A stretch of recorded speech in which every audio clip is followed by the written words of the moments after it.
I did almost everything she and her family asked. The large house and white fence, a new car she had to have every 2 years, posing for the happy family photos and TV spots that her father uses on his run for governor this year. Oh, and we can't forget all her companions that his unfaithful daughter has had almost throughout our entire marriage. I would like to make it clear that I hate using harsh words, but she never charged them a penny. With that being said, let's begin, shall we? My name is Ryan Eckhart, now 37 years old. My body is in good health as I hit the gym, as well as working at the lumber yard her father owns. Even though I'm the assistant manager over the entire yard, I enjoy getting my hands dirty, helping out our employees in filling customers' orders. We also supply many construction companies and contractors as well. We're a well-known company servicing and shipping to the 5 states surrounding our area. Her name is Catherine Smith. She chose to keep her maiden name when we got married, a fact that would work in my favor later on. She has never had to work out as the plastic surgery daddy pays for makes that possible. A spoiled little gold digger who has a job in her father's political office that keeps her in the public eye. What I came to find out later is that every time I asked for time off to celebrate anniversaries, birthdays, and such, my boss would call her father to let her know I wasn't at work so she could reschedule the times with her companions accordingly so as not to intrude and embarrass them by catching them in the act. So then, how did I find out, you ask? My sister's husband had his parents coming in for a week's visit with them and their grandkids. Becky stopped by the Hilton downtown to arrange a room for them, as there wasn't a free room at their house. She stopped by on her lunch hour and saw my wife and 2 of her companions walk right past her and get into the elevator. As the door closed, she saw my wife behaving inappropriately with one of them. Becky was confused as it was 2 days before my wife's birthday. But 3 days earlier at their BBQ party, my wife's story was that she had to go out of town the week before and wouldn't return until 2 days after her birthday. While Becky was putting 2 and 2 together after she reserved the room for her husband's parents, she got a cup of coffee and sat down in the lobby to process what she had seen. Just as she was finishing her coffee, the elevator doors opened and out stormed my wife and her friends. My wife was on her phone. "Thanks for the heads up, Tim. Give Cheryl my love." Her companions were still acting inappropriately. "Look, you guys, the fellow left work early to surprise me before I said I was leaving. We'll have to do this another time when we have eyes on him to be sure." My sister had a feeling who Tim and Cheryl were, as she had met my boss from the lumberyard and his wife when they attended Harold T. Smith's political gatherings. 3 days later, my wife supposedly went out of town. It was a Sunday. Becky called to invite me out for lunch, so we met at a burger joint near her house. I arrived early because I hated being late for anything. Becky came in and I stood and waved so she could see me. "Becky, you're looking good, sis. So what's up with you?" "Ryan, I hope you've been well. Have you ordered yet?" I sensed something was wrong. My sister and I were like twins and not the 3 years apart like we were. I raised an eyebrow. "This isn't a social call, is it?" Beck just looked down at her hands, which were rubbing together. Our waitress came over for our order. "We'll have 2 sodas now. Give us a few minutes for our order, please." I gave her a half-hearted smile. We didn't start talking until after our drinks came and the waitress left us alone. Beck raised her face to mine and asked, "Are you happy with your life, Ryan? I mean, truly happy?" I hadn't been happy for a couple of months, since I began feeling something wasn't quite right. I wasn't going to tell her, though. I guess as happy as the next guy whose wife spends almost all of her time with her father on the campaign trail. I would like to have children at some point in life. Why would you ask me a question like that, Beck? She began crying as she pulled her phone out and slid it over to me. Just hit play. I did, and I froze. She took her phone back and pulled up another video that started just before Tim and Cheryl. She hit play before giving her phone to me again. I thought I didn't have anything to respond with. That's when I noticed water dripping on her phone and realized it was my tears. "Ryan, Mark's outside. He'll drive your car while you ride with me. I'm taking you to our place until you can think straight enough to get through this." She began crying hard. "How could this awful woman do this to you?" I wiped the tears off my face and then smirked as I realized no more were coming. I slowly stood and looked down at Beck, taking my handkerchief out to wipe her tears. "Keep it, Beck. Go with Mark back to your house and enjoy each other and the kids. I know what I want done and must begin seeing to it. Just know that I love you all no matter what happens." I forced a small smile on my face, kissed her cheek, and walked out. I walked over to my car and noticed Mark standing beside it. "There you are!" "Mark, she's not doing well. All she's doing is crying and getting louder about things. I need help getting her out of there. Come on." Mark took off at a run towards the front door of the diner when Beck stepped out. "Mark, where did he go?" He turned his gaze back to my car, and Beck's gaze followed his. They both stood there and watched as I backed out of my parking spot, dropped it into drive, and drove out of the parking lot and onto the street. I needed to find a place to think, but I realized I couldn't just disappear as Harold and his army of cronies would hunt me down. Where could I go? As you all know, fate sometimes lends a hand to those in need. While I sat in my car outside of a convenience store, a young man who had just robbed the store jumped into the passenger seat and put a gun to my head. "Drive, mother flipper," I remembered thinking, like this was going to make my day any worse. I turned my head to look at him. I had a wild look in my eyes, and his got a little larger when I said, "Yeah, jerk, let's drive," as I dropped the car into reverse and held the gas pedal to the floor. The car shot out backward into the busy street. We were hit first in the rear passenger quarter panel by a concrete truck, which in turn spun us around like a top into the other 2 lanes of traffic, getting hit multiple times as a result. I remembered hearing him scream, "Goodness, sweet Jesus!" I managed a small smile before I lost consciousness. The last thought in my mind was, "You're the one who said drive, buddy." I don't remember anything after that. I woke up in the hospital 3 days later, and when the feeling hit my brain as to how much my body was hurting, I prayed to God to let me go back to sleep. Didn't I have enough pain in my life already? I finally worked through the pain of trying to open my eyes, and a minute later I could focus enough to see Beck in a chair by the side of the bed. I gathered what strength I had to say, "Hey, silly, this is my bed. Go find your own." But it came out slightly below a whisper. Still, it was enough to make her raise her head up, and when she saw my eyes were open looking at her, she cried out and broke out in a storm of tears. A nurse came in to see what was going on and saw me awake. She hit the nurse call button on my bed. "Tell doctor Standen to get off of his nurse and get his rear in here now." Then she checked all the screens of the machines hooked up to me. "Mr. Eckhart. Ryan, can you hear me? Don't talk, just blink. 1 for yes, 2 for no." I blinked once. "Good. You have been in an accident and the oxygen is to help you breathe. So you can't talk yet, so please don't try. My name is Cindy Abbott. I'm the head nurse of this ward, so just relax and let me do my thing, okay?" Blinked once. She looked at Beck. "Ma'am, if you could please sit over by the windows, it would be safer for you right now." Then she hit the nurse button again. "Where is he now?" A voice through the speaker said, "We paged him again, Cindy. The other nurses have begun calling around." About 10 minutes later, a young, good-looking man came walking down the hall with a nurse. They were both laughing. "I need to apologize to you both for what is about to happen here. Sorry you had to see it." The nurse he was with gave out a small yelp as he gave her a pat. Then he came into the room with a light chuckle. Cindy wasn't amused. "Where have you been? Your pager went off 20 minutes ago, then we paged you twice." "I was on my dinner break and headed this way as soon as it was over. What's the problem?" He looked down on her as he said that.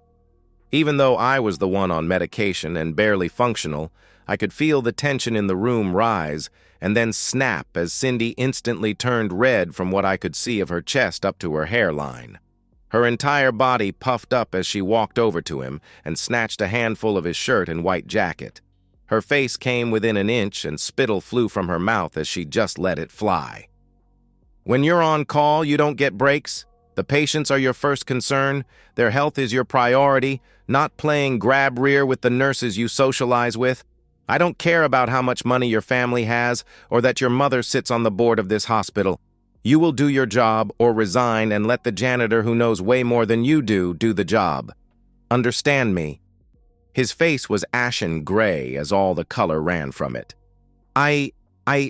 I'll call my mother and tell her you assaulted me. She'll kick that big ego of yours as well as your rear out on the street. You'll never work in healthcare again. I'll have her make sure of it. You don't get it, do you? I had all my nurses document every instance where you put what you felt you were entitled to before the patients under your care. I collected them all yesterday and will add them to the report I'm filing with the State Medical Board of Certifications. When they're done with you, you won't even qualify for a job selling ice cream in the cafeteria. So go ahead and run to your mama. It will just make it easier when I sue this hospital, so go ahead. At least I'll no longer have to cover up for your mistakes anymore. Cindy took a few deep breaths, then turned to Beck and me. I am so sorry you had to witness that. It was something unprofessional to do in front of you, and I beg for forgiveness. Beck replied, Don't worry about it. She stopped recording it and put her phone away. You want me to send you a copy, girlfriend? She smiled. Oh, I want another doctor put in charge of my brother's care as of right now. Her eyes narrowed as she looked at Standen. I'll sign whatever I have to. Just show me where Cindy. I thought he was going to cry as he ran out of my room. Then a voice came from the speaker at my bedside. Got the audio recorded as well, Cindy. I didn't mean to eavesdrop, but he had it coming. I'll make you a copy as well. Then the voice got a little lower. Damn, my girl laid him out, right? Gimme 5. We heard the first hand slap before the speaker went silent. I'm glad Cindy took the tube out of my mouth before all that happened. It made me more comfortable to enjoy the show. I looked at Beck. Get Billy, my next-door neighbor's kid, and bring him up here now, if you would please. I've waited long enough, and tell Mark I'm sorry for lying to him. 2 hours later, Billy, my neighbor's son, walked into my room. Beck went to the cafeteria for some coffee and left us alone. Hey, Billy. How's it going? I whispered. Damn, Mr. Eckhart, you're all over the papers and the news. Did they tell you that the guy who tried to use you in your car was wanted for 3 murders and a crime? Lucky you weren't number 4. He grinned. Billy and I became friends when he saw me trying to install my TV dish on my roof. He saw I was having trouble and offered to help. We wound up wiring everything from the dish to hooking up to the flat screen and the surround system. Afterward, Billy and I were sitting at our dining room table. I offered him a soda and gave him $100 for the help. He told me that he had been saving up for a new computer and now only needed $30 more. He happily put the money in his pocket. I pulled $40 from my wallet, then slid it over to him, and jokingly said that if he figured out how to unlock all the channels on the box put me at the top of the list. He asked if I could give him a ride to the computer store 15 minutes away. I didn't have anything else to do, so off we went. He got the new computer, and when we got back, he asked me for the access code to my Wi-Fi system. I gave it to him, and he said he would call me later on that evening, and true to his word, he called 3 hours later. He told me to check my dish system. Lo and behold, I had access to every channel they offered. I thanked him again, then grabbed a soda and sat back to see what was on the TV. Billy, are you still able to access my house remotely? I asked him as he sat down. Sure. What happened? They add more pay-per-view channels? A small smile was on his face. No. I want you to record everything on my home surveillance system, and don't tell anyone you're doing it, and keep doing it until I say otherwise, all right? He gave me a funny look. Does this have anything to do with all the guys going inside and then coming out the next morning or so? I nodded. Of course, I'll pay you for your time. I can't right now, but you know I'm good for it. He looked me in the eye. Mr. Eckhart, You're the only one who treats me like a regular person and a friend. Everyone in the neighborhood and at school treats me like a nerd with the plague who is only worth talking to when they need something. Keep your money. It's what friends do for one another." I almost teared up. I'm an adult and get treated almost the same way, yet here was a 17-year-old kid who treated me like a fellow human being without wanting anything in return. "Just don't let anybody catch you doing it, all right, Bill?" "Not a problem, Ryan." He gave me a wink. Beck came back right then. "I brought you a soda, Billy." She handed it to him. "So did you guys have your man talk?" She walked around to the other side of my bed, opened another soda, and put one of her kids' long straws in it. "Ice chips only get you so far. I had kids, I know." Then there was a commotion and loud talking out in the hall. I saw some flashes going off. "Beck, could you take Bill here home now? I believe it's going to get a little uncomfortable in here soon." She looked out into the hall and nodded. "Thank you, Beck. I appreciate it." I looked at Bill. "Stay safe, Bill." I smiled. "You just get better, Ryan." He nodded his head, and then they left, walking away from the commotion that was growing louder. A nurse popped her head in the door. "There's a Mr. Smith here with a bunch of local news people to see you. It's up to you if you want to talk to them." I shrugged my shoulders as best I could. Guess it had to happen sooner or later. Let Harold in, but only with his private photographer. I'm not up for an army just yet. She nodded her head and was about to leave. "Nurse?" She came back in. "Yes, Mr. Eckhart?" She smiled. "Is there a CCTV that can record the things said and done in this room?" I asked. "Yes, there is, Mr. Eckhart. Why do you ask?" She said in a low voice. "Could you make sure it's recording now and up to after they all leave?" I sighed. "It would be my pleasure, Ryan."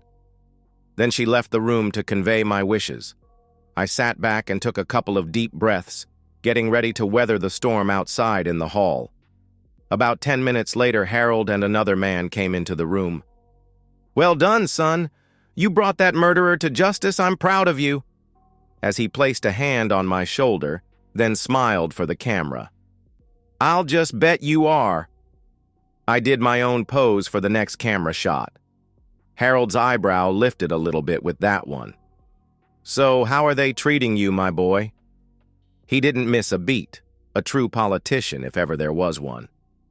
"I spoke to your doctor and he assures me you'll be out of here soon. We need more people in this state who aren't afraid to stand up to the crime in our streets." I looked down at the recorder running on the rectangular plastic table they give you so you can have a hard surface to eat or write on. "I have 3 questions for you, Harold. Go ahead, ask away, and I'll give you the honest truth." The look he had in his eyes was not as commanding as when he first came in. "First off, I'm not your boy." He backed up a little with that. "Then the second question is, which doctor are you talking about? The clown I had when I first got to my room has been put on administrative leave for gross negligent conduct, and they have yet to give me another doctor as of this moment. My third question is, why hasn't my wife, your daughter, hasn't been up here to see me or even call to ask how I was? I've been here just over 2 weeks already. Doesn't it seem strange to you because it sure as hell does to me, being her husband and all? I'll bet she's really out there." I paused to let a few coughs out. "Campaigning for you, but you're here and I don't see her. Why is that, you think? Could she be at your office laying down the talking points of your next public rally that she's become too busy for her own husband?"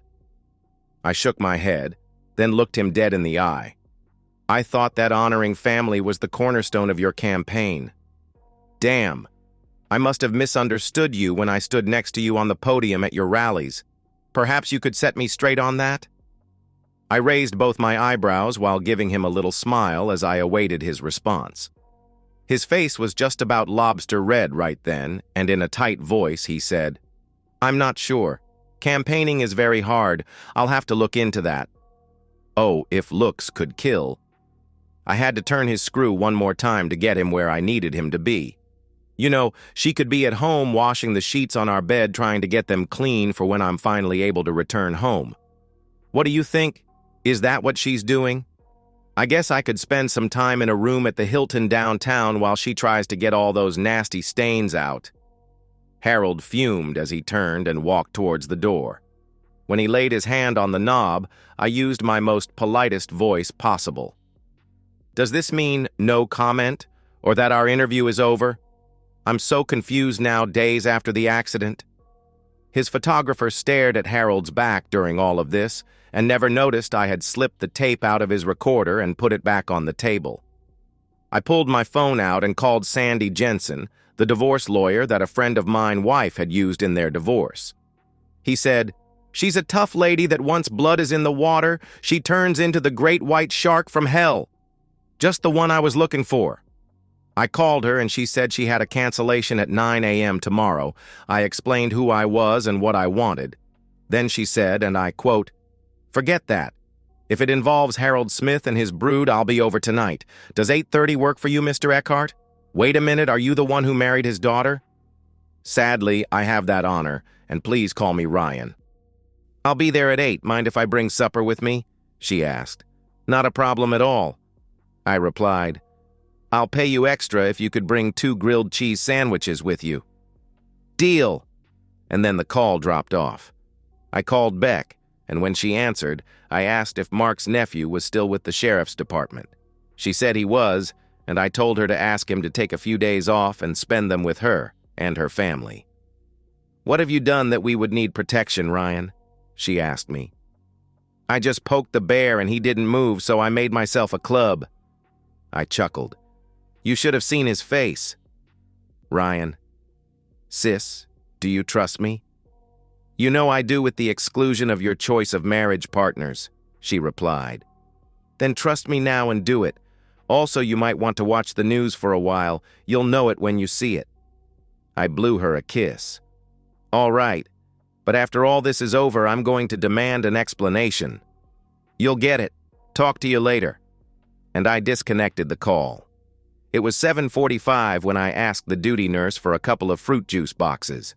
She brought them in 10 minutes later. Sandy Jensen walked into my room at 8:03. "Mr. Eckhart?" she asked me. "I am, if you're Sandy Jensen." I smiled. She pulled the tray over from the other bed and sat down at my bedside. The nurse came in to tell her visiting hours were over when I spoke up. "Could you please tell Patty that I asked her here and wanted her to ask if we could bend the rules this one time? Please, Kara?" "Okay, Ryan, I'll let it slide this time, only because it's you." She winked and left the room. Sandy looked at me and raised an eyebrow. "It's a long story. We just made a deal that she gets first date night when I'm free." She just smiled and shook her head. "Do you have something for me?" She pulled a bag out of her satchel she brought and gave it to me. To my shame, I put my face deep inside the bag and took a deep breath. If you have ever had hospital food for a while, you know that feeling. "Bless you." I placed the bag down at my side furthest from the door. "All right, Mr. Eckhart, talk to me. What do you want me to do for you?" she asked. "I would love, not like, for you to draw up a divorce decree for me and my soon-to-be ex-wife. Then I want you to draw up papers for my father-in-law, Harold Smith, his wife, Margaret Smith, my boss, Tim Shepard, and his wife, Cheryl Shepard. They manage a lumber yard owned by Harold Smith, for alienation of affection. I figure it will cost me a pretty penny, but I don't give a hoot. The server will only have to take pictures of Tim and Cheryl because I want my wife and her family served on the podium at their upcoming campaign rally. It's going to be broadcast statewide, and that should cover it." Sandy spit up a bit of her drink, but caught it with her napkin. "You play nasty, and I like it. 6 years ago, Smith was mayor and did a land deal under the table for his frat brothers to get rich on. It came down to 4 of the homeowners refusing to sell. Smythe never offered to give them more money. He hired someone to burn their houses down one night. Thank God no one was hurt. But the insurance companies never paid them anywhere close to what their houses were worth.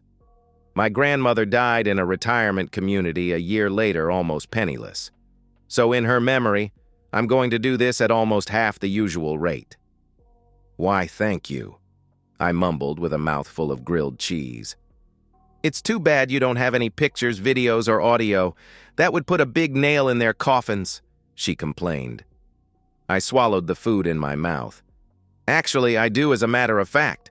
With a Cheshire grin, what's your cell phone number? I then sent her both videos that Beck took in the lobby of the Hilton downtown. Then I gave her the tape I palmed of my interview with Harold. Lastly, I have to contact a friend of mine to see if my home surveillance system bore any fruit, so I'll have to get back to you on that. She looked at me and shook her head. You have almost enough evidence now that you could close this case on your own. You are one tough fellow, you know that? I could even marry you for dropping this one in my lap. You need to speak with my attorney, Blake Edwards.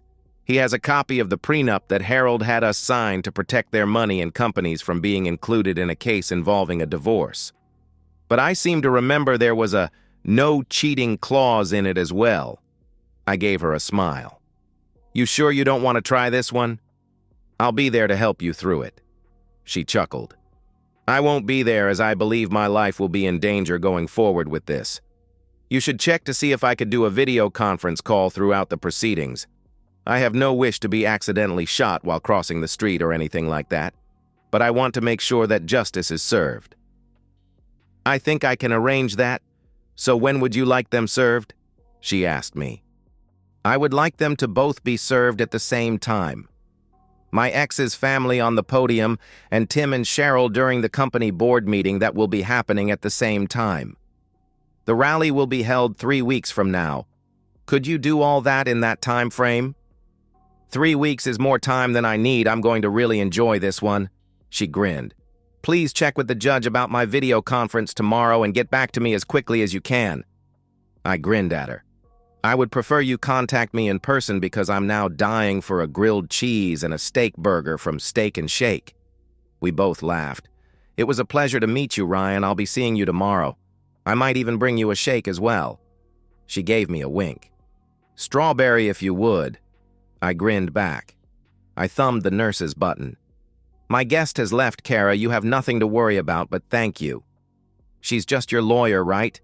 She left her card for us to call her if we ran into any unexpected trouble while you're here. I just laughed. Sandy came back the next evening with the news that the judge had approved my conference call once he found out who was involved in the case. She also dropped off my order, including the strawberry shake, God bless her heart. The day after, found my new doctor sitting on the edge of the bed, telling me that the swelling had gone down to near normal at the base of my spine at my pelvic bone. Once I was capable of walking decently, I could walk out of there and go home. I cried. Physical therapy started and it was tough, but I pushed myself because I had my plan and needed to set it into action. During the night, I practiced by myself, by standing up from the bed and sitting back down. I would call the nurse for a pain pill, and after she left, I would start again. I began doing this 10 times, then 20, then soon it was 30 times.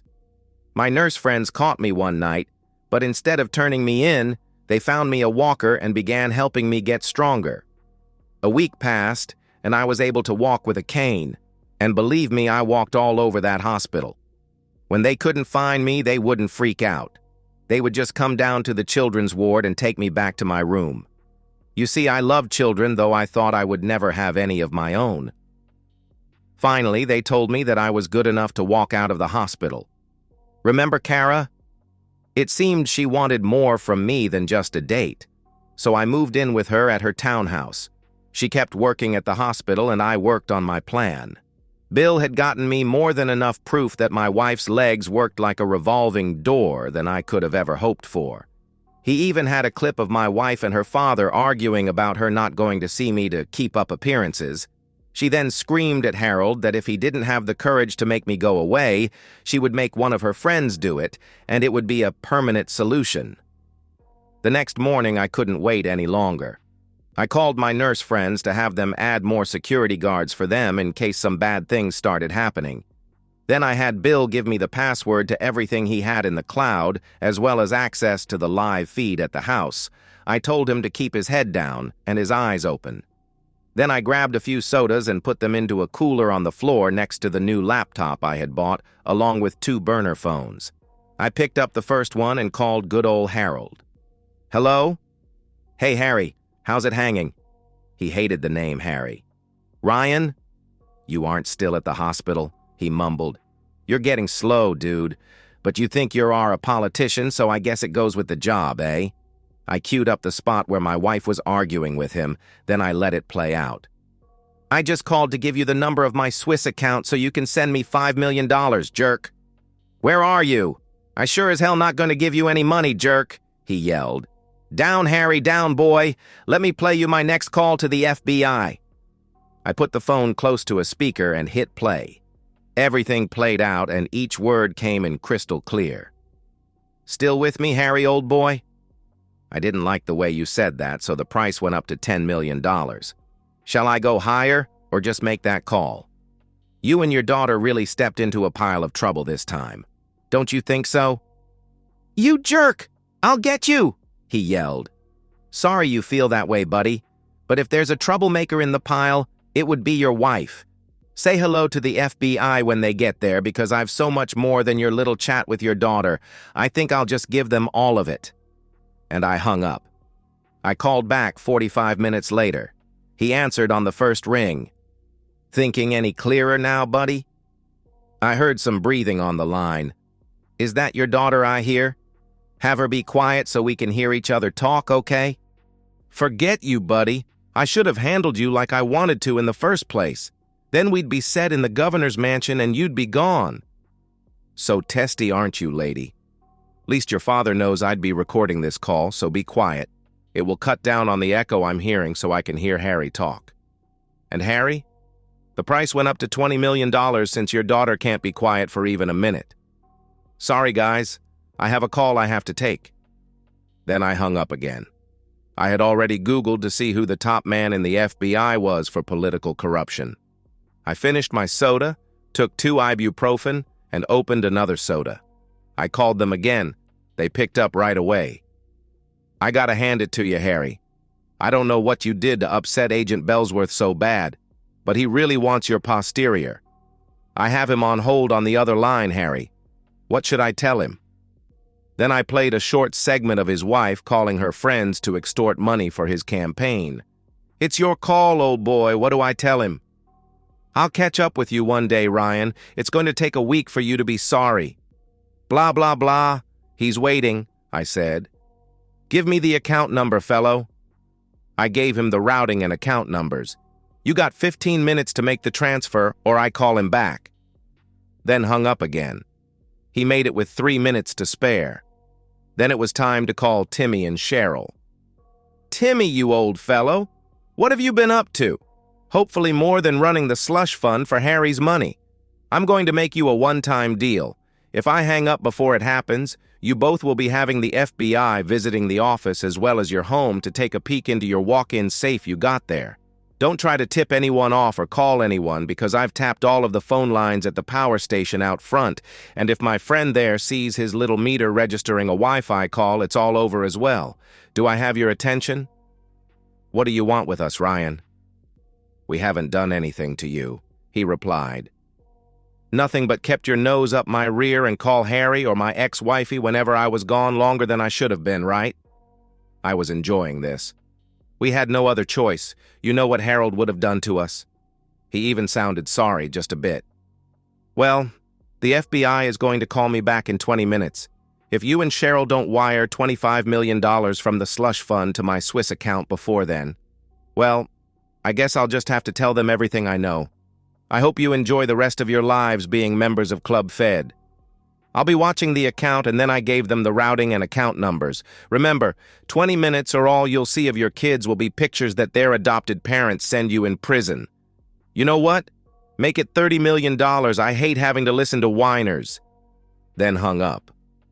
While I was waiting, I moved Harry's transfer to another account I had set up. You never can trust thieves, am I right? I didn't see the transfer, so I used the same trick I used on Harry. I called back. The FBI called me back earlier than I expected. I got them on hold on the other line. So what do I tell them, Timmy? It's your call. I'm going to call him right after we do this to let him know. Your life won't be worth anything after this, Ryan, he hissed. Blah, blah, blah. I'm not worried about him or you. Get that transfer done now. I'm getting tired of listening to your nonsense. I saw the transfer arrive in the account. There you go, Timmy. You won't have to worry about me again. Give my best to Cheryl and the kids." Then I hung up and moved the $30 million into the second account with the $20 million. I was hungry, so I ordered a large sausage and pepperoni pizza with extra sauce and extra cheese. Should be here in about 20 minutes. Who knew making $50 million would be so taxing on someone? After the pizza had arrived, I finished my soda and had another one with a slice of pizza to celebrate my good fortune. Then I put the next step of my plan in motion. I called Bill on his new phone and asked him if he had caught the account and routing numbers for the original accounts they both used to wire me their money. Like there was any doubt, Ryan. Just say when, and then in a couple of years I'll fly out to visit you guys. I had a blast working with you. Don't forget your new papers are in locker number 2714 at the airport, along with the disguises for the both of you. I'll miss you too. I nodded my head. We'll miss you too. Enjoy your vacation, my friend. Now drain the accounts and keep $50 million for your trouble, then put the rest in the first account. I'll transfer it over later on. It only took 10 minutes and it was done. $250 million. Then we ended the call. When Kara got home after work, I gave her a hug and a very passionate kiss. Did you say goodbye to everyone? She nodded and looked at me with her teary eyes. I'm going to miss all of them, baby. Not to worry, sweetness. When the time is right, we'll put them all on a cruise ship so they can enjoy being with us again. I kissed her tears away. Then I called Sandy to make sure everything was still a go. Yes, Ryan, everything is ready to go. You know I'll actually miss working with you, but where did you get $1 million to pay me? However, I did have a laugh when my bank called me to tell me it was a grilled cheese tip. That was cute. You deserved it, Sandy. After all your hard work and late hours, it was the least I could do. Don't forget to send me the recording at the end of it all. You got it, Ryan. Give her a kiss for me, she said. Will do, Sandy, and thanks again. I ended the call. I gave Kara the kiss from Sandy. Time to call our ride, baby. Kara picked up her phone to make the Uber call. I stepped into the next room to make my last call. When the operator said, "You have reached the main office of the FBI. How may I direct your call?" "Agent Bellsworth, please." "One moment and I'll connect you." I watched the world news from Portugal. I laughed the entire time as they showed the young blonde with a t-shirt saying, "Save the planet," on the podium handing out those manila envelopes. She smiled all the time. Then when she was done, she smiled at the camera and held her hand up showing the peace sign. "Peace out, everybody." Then she walked off the podium. We had hung white sheets in a three-sided position for background in the basement of our new house. I sat looking at a camera that the police provided as well as the monitor sitting next to it. An officer sat behind it all to make it legal. For once, I didn't have to stand when I heard the bailiff say, "All rise. The court is now in session. The Honorable Yuga Mackenzie presiding." I answered the questions the judge and both attorneys asked me. Then I was a free man. Then suddenly it sounded like all hell was breaking loose in the courtroom. The policeman had already disconnected the camera, but the monitor was still connected, but showing a picture on its side lying on the floor. All three of us were watching it getting more confused until someone cut it off. Then my phone rang 15 minutes later. It showed I had a text and an email from Sandy. Her text read, "Don't ask, just put it on your TV." I looked at my fiancé, then cast it onto the flat-screen TV. The screen erupted in what looked like a free-for-all inside the courtroom. We watched as a man approached Harold. "Mr. Smith, I'm Agent Bellsworth with the FBI. Both you and your entire family are under arrest on federal charges of..." Harold pulled his hands back and pushed the agent away. Then another agent shot him with a taser. They handcuffed him while he was flopping around on the floor. Catherine, my now ex-wife, rushed the agents who had tased and cuffed Harold and was pepper-sprayed by a female officer close by. She cuffed her while eyes filled with tears as a result of being sprayed. Harold's wife stood up and tried to escape the courtroom in the ensuing crowd, but was met by 3 large agents. She just raised her head up and extended her hands as they cuffed her as well. Judge Mackenzie was banging his gavel till it broke. You could still hear him say, "Order! I am a federal magistrate and I will have order. The case of the Smith family versus the state will continue as soon as they recover and their counsel have arrived." They stood Harold up and had flushed my ex's eyes with enough water to stop the burning. Then Sandy walked over to the two of them. "Catherine, Ryan wants me to say, 'Now we're even, miss.'" Then she turned to Harold. "Hey, fellow, on behalf of Reba Carlson, I want to ask you, how does it feel now that karma has come to town?" Then she turned around to the camera and posed for a self-picture with all of them. Then she walked over to the camera. "So, tell me, Ryan, was it as good for you as it was for me?" She gave the lens a kiss. Then the camera spun around to show Bill. "Hope I didn't jerk the camera around too much for you. You two take care now." And then the video ended. I looked at Kara and we both broke out laughing. The cop looked at us. "Damn, they sure got some crazy ones over there." I tried to stop laughing and wiped away the tears running down my face. "Yes, they do. It's just that some are more than others." Kara gave me a kiss on my cheek. "Now that it's all over and you're off duty, can I interest you in a cerveza? After that display, I could use two." He broke out laughing with Kara and me. I married Kara a week later. The small village's padre performed the ceremony. I think this one's a keeper. Our son Benjamin was born a year later. And so, we've reached the end of today's story. Was it what you expected, or did it take a twist you didn't see coming? I'm curious to hear your thoughts. Share them in the comments below, and let's get a conversation going. If this story kept you hooked, make sure to hit that like button. And if you're new here or just haven't subscribed yet, now's the perfect time to join our community.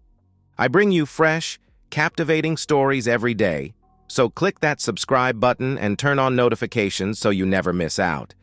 Thanks for watching, and I'll see you in the next one.